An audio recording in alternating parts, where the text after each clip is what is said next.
Hola, ¿cómo están? Mi nombre es Jorge Urgiles, soy estudiante de desarrollo de software y el día de hoy traigo la segunda parte del video sobre el diagrama de clases de UML.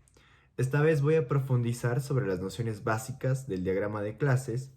Luego voy a hablar sobre las relaciones que podemos plasmar en este tipo de diagramas y finalmente voy a establecer o voy a crear un ejemplo aplicando estas nociones, el cual en un principio va a ser básico, pero se irá complementando o perfeccionando en los videos que subiré próximamente. El diagrama de clases es utilizado para representar las cosas que están dentro de un sistema. Como vemos, esta es la figura que va a representar una clase dentro del diagrama. Está conformado por tres áreas. En la primera parte tenemos que establecer cuál es el nombre de la clase. En la segunda parte vamos a establecer cuáles son los atributos o características que tiene esa clase. Y finalmente, en la tercera parte vamos a establecer cuáles son los métodos o comportamientos que realiza esa clase.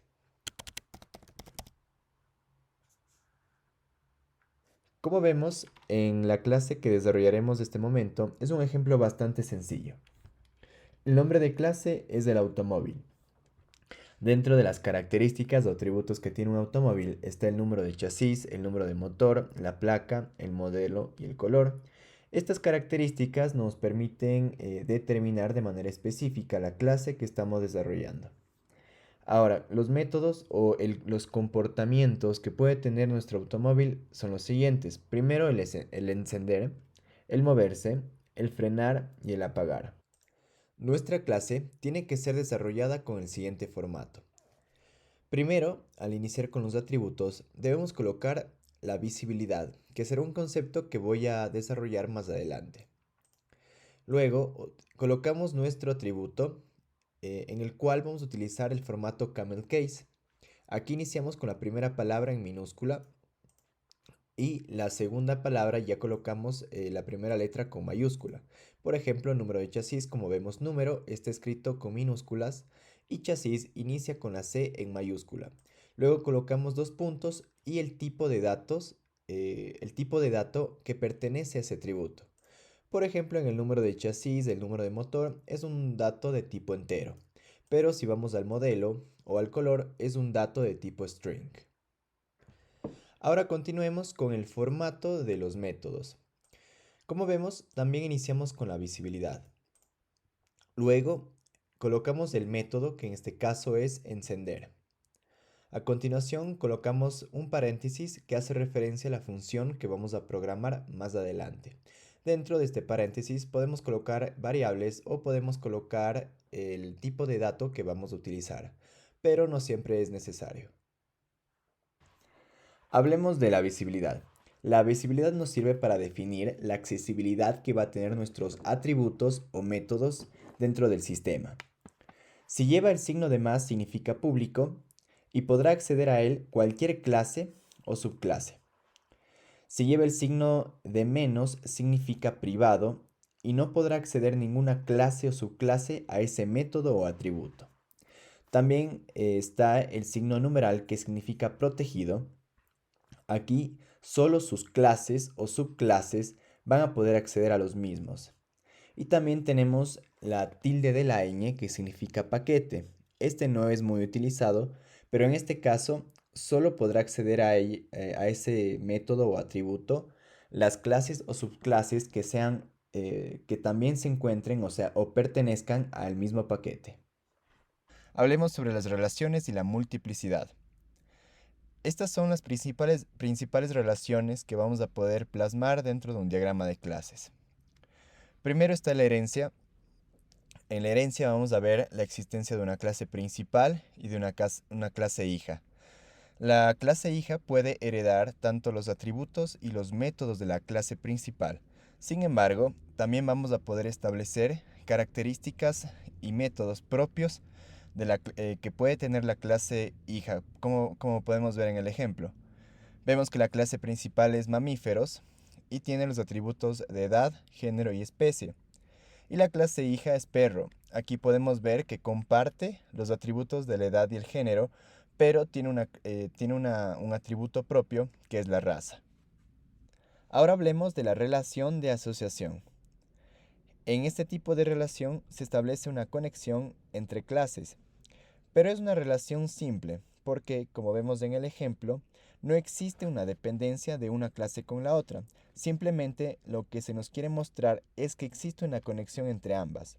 Como vemos, el cliente se relaciona con una dirección. Sin embargo, no hay dependencia entre estas clases. Ahora vamos a hablar de la relación de agregación y decomposición. En la agregación existe un todo y sus partes. Como vemos, el garaje es el todo y sus partes es el auto y la moto. Sin embargo, aquí la parte puede existir fuera del todo. Es decir, no en el caso que el todo no exista, las partes seguirían existiendo. Como vemos, se le representa con una línea con la punta en forma de un rombo. Ahora la composición es diferente porque también existe un todo y sus partes. Sin embargo, las partes no pueden existir fuera del todo. Por lo tanto, en el momento que se destruye el todo, también se destruirá sus partes. En el ejemplo vemos el cuerpo y los órganos, en el caso como el corazón y los pulmones. En el caso que el cuerpo se destruya, también se destruirían o dejarían de existir sus órganos como el corazón y los pulmones. Aquí lo representamos con estas flechas con punta en forma de rombo, pero los rombos están pintados o rellenos de color negro. Y como vemos, parten del corazón y los pulmones, es decir, de las partes al todo, que en este caso es el cuerpo. En cambio, en la agregación podemos ver que parte del todo hacia las partes. El último concepto que vamos a revisar del diagrama de clases es la multiplicidad. La multiplicidad nos sirve para poder definir restricciones numéricas dentro de las clases de nuestro sistema. En este ejemplo, podemos ver cómo debe establecerse la multiplicidad dentro de la relación de las clases. Aquí podemos ver que en nuestro sistema, por cada aula, vamos a tener un profesor. De la misma manera, por cada aula vamos a tener desde uno o varios alumnos. Estas son las diferentes variables que podemos establecer dentro de la multiplicidad en las relaciones que tienen nuestras clases. 1 y solo 1, 0 o 1, desde n hasta m, de 0 o varios, o 1 o varios. Ahora vamos a aplicar varios de los conceptos desarrollados en el video dentro de este diagrama de clases. Este diagrama de clases pertenece a un programa de levantamiento de activos fijos. De manera general, este programa nos va a servir para registrar todos los activos fijos que se vaya adquiriendo por una empresa y también los que ya han sido adquiridos. De esa manera los vamos a tener correctamente registrados. Como podemos ver, a simple vista podemos identificar las diferentes clases que interactúan dentro de este sistema. Como fue explicado anteriormente, cada clase está formada por tres áreas. La primera tiene el nombre de la clase, la segunda sus atributos o características y en la tercera vamos a establecer los métodos o comportamientos de cada clase. También podemos ver que existen relaciones de diferente tipo entre las diferentes clases y también la multiplicidad que fue el último concepto explicado. Analicemos un poco las tres clases principales, que es la de usuario, el auxiliar de activos fijos y el inspector de inventario. Como podemos apreciar, en estas tres clases existe una relación de herencia.